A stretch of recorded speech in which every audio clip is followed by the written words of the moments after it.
寒い。手が。ママ、ここ神様の公園。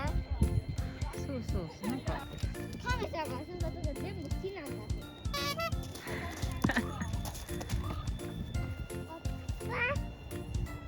めっちゃ広い。色。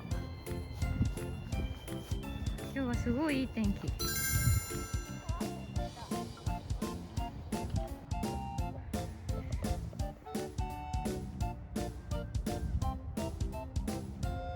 行こう。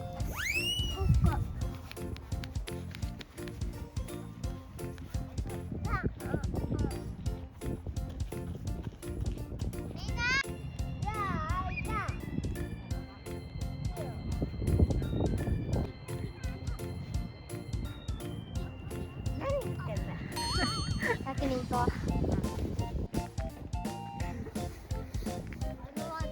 う。見て、こっちめっちゃ綺麗でしょ。やば。行こ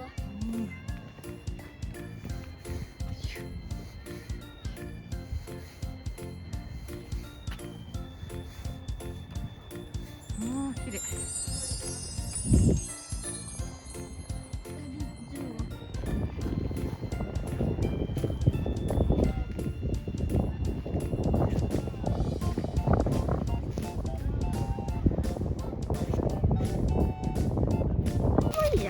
おもちゃがダメだ。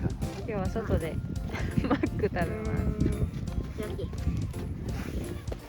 すーちゃんこれ。あ、可愛いやつじゃん。これ。これ。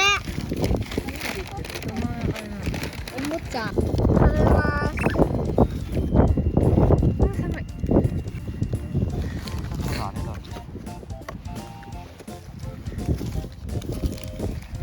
美味しい？寒いね。風が強くてね。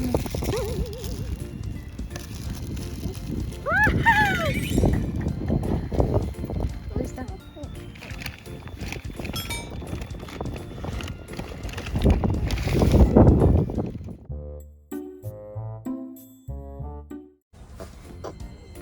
寒かった？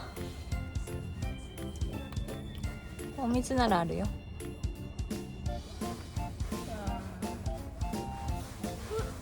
牛乳が飲みたいんだ。牛乳？俺はジュースが飲みたいんだ。あう。いてー。